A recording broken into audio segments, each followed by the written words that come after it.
Coach Summer here at Flowshala, and this video is all about decreasing low back pain.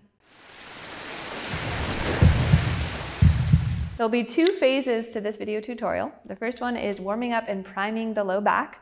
The second phase is rolling not just the culprit of the pain, which is your low back, but also finding different areas that might be restricted and contributing to low back pain.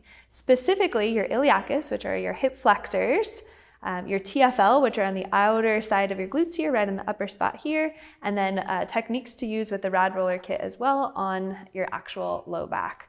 So I got my training from RAD Roller. I'm a master trainer for them. I've taught seminars on self-myofascial release. I've got a seminar coming up really soon here, September 12th, and I'll be teaching them ongoing. You can check out all of our seminars and teacher trainings at flowshala.com with the tab Teacher Training. So when you're getting ready to warm up your low back, a couple real easy mobility drills to try.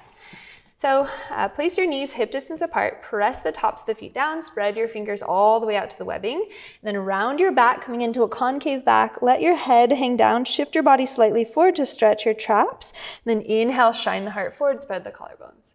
So not all cat-cows are created equal. In this version of cat-cow, we're looking for full fascial engagement of the entire superficial and deep back line. So really pressing the earth away. We're looking to see that there's no power leakages. We're not crunching up our wrists here and dropping all that force into the wrist, but we're equally distributing the weight throughout the entire hand so that we can tap into different parts of the shoulder. So you may or may not know this, but your pinky correlates with your outer line here in your lat.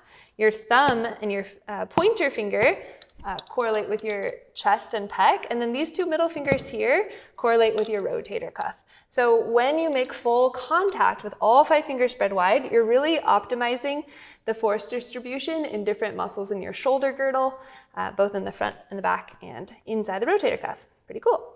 So you can start with your cat-cow, 5 to 10 reps. Second phase for warming up the back, you could take yourself into a child's pose, wide-kneed, corkscrew your arms into the floor, and then thread your arm underneath the body, palm facing down.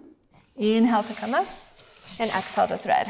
You call this child's pose with arm threads. Notice, again, I'm making full fascial contact as I thread the arm underneath the body. As I come up, I'm taking a moment to pack my shoulders, engaging the deep inner core. Another version of this, a little more advanced, would be taking quadruped and then doing a kneeling arm thread here. Notice as I'm doing this, I'm putting my weight a little bit closer to my hand. I'm using this top hand to generate even more twist. You can do that on both sides. Inhale and exhale. Inhale as you extend and exhale as you thread. Palm can face down, kind of like you're karate chopping the arm.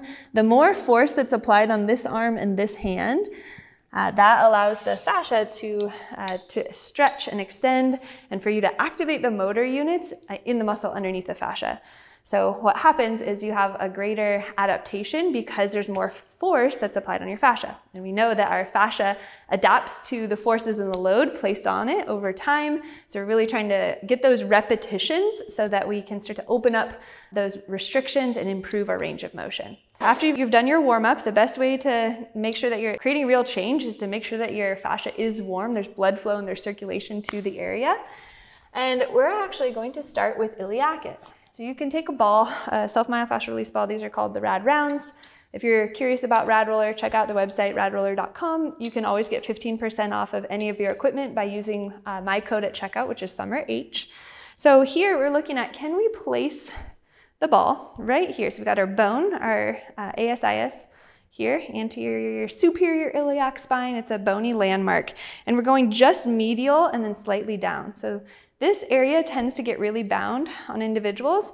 So if it's really bound and you want to just massage it on your back, that's always an option. You can just do a little circular movement here. If you're wanting to get a bit more sensation, you can lie prone, placing the RAD round directly in that zone. And watch, stage 1, you can place your hands, palms facing down, and I'm trying to just locate where is that zone that's feeling really, really adhered. All right, I think I found it. Oh, yep, that's the hotspot zone. So first, head facing down. I can start by just tilting my pelvis, scooping it forward, scooping it back, scooping forward, scooping back. In the event that your hip flexors are so chronically tight that you actually are up like this, another modification would be to take your block and to actually place your rad ball on the block so that you can actually get that force to go in here. So this would be another variation. I need to stay up a little higher here. So in the event that you need that, feel free to adjust.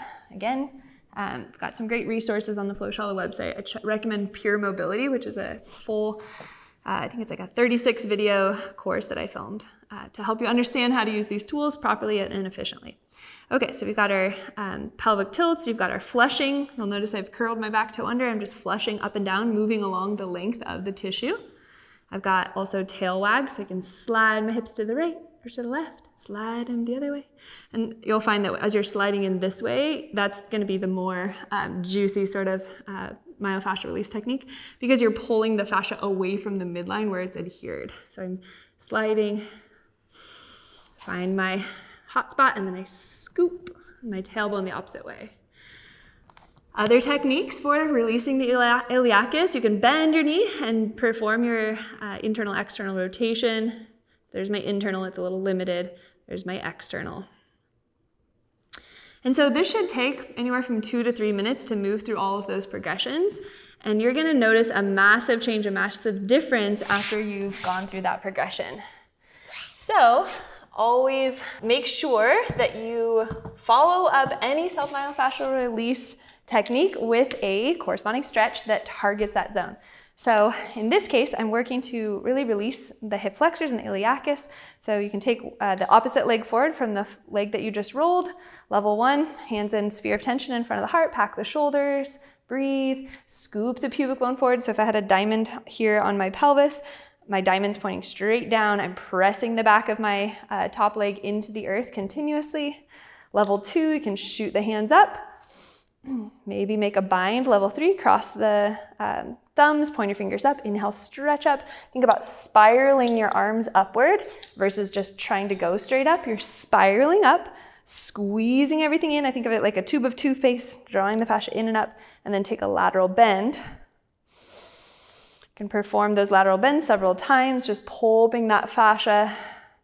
You can take it a step further by finding a lateral bend and then finding just a little bit of rotation and extension. So again, inhale, spiral up. On your exhale, lateral bend, rotate, hold, and back to center.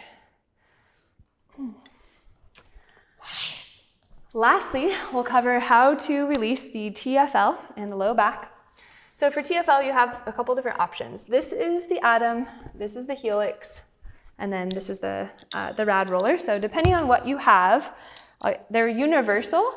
So I'm gonna go with my HELIX. I prefer to use the HELIX, which comes with the all-in-one kit. So for this particular drill, you're just finding your TFL, tensor fascia lata, bending the back leg, finding good mechanics of pressing yourself up so you're in a good shoulder pack position here. And then here we're just performing a little flushing motion just to get started. So I'm moving up slightly and down. It's not a big range of motion, it's quite small. Got this phase, staying with breath.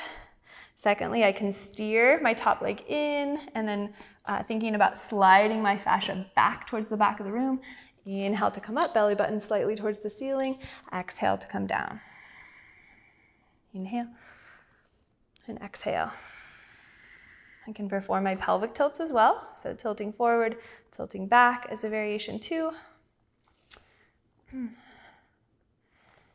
then after I have performed that targeted self-myofascial release drill, then we want to open up the fascia in that corresponding place. So you can start in a shin box position. Shin box just means that your shins are in a line, right? So they're about 90 degrees. Take the leg that you just stretched, so in this case it's my right leg, sweep it around the block, keep contact with the floor all the way around, hook it, hook the elbow to the hand, find that combination of piriformis stretch. Small amount of TFL. I'll show you another TFL specific drill as well. So I found this mobility drill is really, really great for people that struggle with sciatica. And you might not be able to go all the way around, but just work in whatever range of motion you can. And then another one to target more of the lateral line. I call this dying warrior. So you would take the leg you just stretched across, take the top leg, turn the hip over, start to feel that stretch in your IT band, a little bit of TFL as well. Breathe. You might be here, level 1. Roll out of it, roll back into it. You might need to bend your legs a little bit to release some of the stress and tension from your IT band. Level 2, forehead comes down, again, increasing my load. So I'm gonna really activate my legs. I'm pointing my toes, I'm spiraling and spinning here. And level 3, eventually over time, you can thread the arm underneath the body, place the forehead or the side of the head down, stretch, activate everything at once. That's gonna be the most advanced variation of our dying warrior. So please don't try this one right off the bat. Work up to it. Know that there's always somewhere to go. Breathe. If anything feels higher than a 4 on a pain scale of 1 to 10, please regress. You can reset the spine, doing a child's pose. Of course, you'd want to make sure that you're doing the right and the left side. I'm trying to speed through this so that I can get you lots of information. But you always want to go through and take your time, learn the skills, pause the video, do it on the other side, do the corresponding mobility drill as well.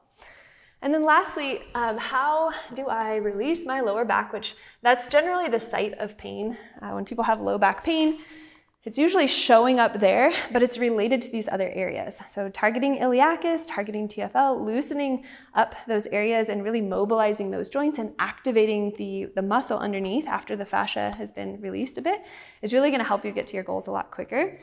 And if you're wanting to target the actual low back, I recommend taking your RAD roller, placing it on a higher block. If you don't have a block, we can do it on the ground as well. But just having the block will allow you to get a little bit of leverage. So I can target here, just finding a zone where I can go through my pelvic tilts. This is a little bit higher. This is more in like thoracolumbar junction. But again, we're going in the surrounding area. So I can do my pelvic tilts here. I can do my stretches. Might not be able to go very far. I can do a bear hug and rotate side to side. This is a nice one as well. And if I was doing this on the ground, remove the block, place it down. Let's see, we're on sacroiliac joints. I'm on the triangle bone on the bottom of my pelvis. I can pelvic tilt here. I can leg drop, maybe just one leg at a time, maybe not very far. If that's too intense, just stick with just pelvic tilts. And then you can start to inch it down. Notice I have my forearms here on the ground so that I can stay concave. So it's almost like I'm in a partial crunch the whole time and I'm flushing. Because what happens is a lot of people, they'll lay down on their back and watch. I've got this big gap under my back, so then there's not very much pressure on the ball in this case. So I need to remain in that concave position. I can either have hands behind my head, or this just allows me to take some of the strain off of my neck and just roll this way. And I can find a location, find a spot where it's like really juicy and good. And I'm like, oh, I just want to breathe there. So just breathe. And then always targeting that with a stretch that reinforces what you just rolled. So you could do a twist, you could do a child's pose. For the sake of this, I'll just demonstrate a seated twist. So straighten one leg, bend the other leg. You can place one hand behind your back, use the hand to support that twist, rotating around. Inhale to lengthen, exhale to twist. Other variations are to use the top arm as a lever arm and find a deeper rotation here. And the movement will start at your low back and kind of move throughout your entire thoracic spine. Do that on both sides. Again, placing the hand as an anchor to allow length across the entire spine, broadening across the breastbone. We never want to be collapsed in inflection when we twist. You always want to be nice and long and neutral spine. Option to use the arm as leverage. For an even deeper twist, you can always, try other variations where you place the leg across.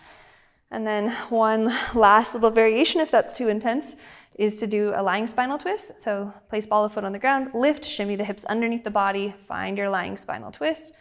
This is a really great one for releasing the low back. You can even place a pillow or a block under your knee if you'd like to make contact there. Breathe anywhere from 4 to 9 breaths. Lift, shimmy, bring it across. Breathe. And always come up in a mindful way, stacking your vertebra back to your seated position. And then I would recommend performing your core fundamental video, which can be found on many of my online courses, just working your inner core fundamentals. We'll save that for another video.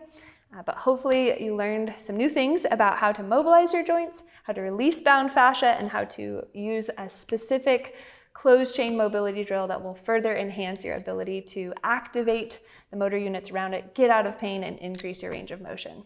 Namaste.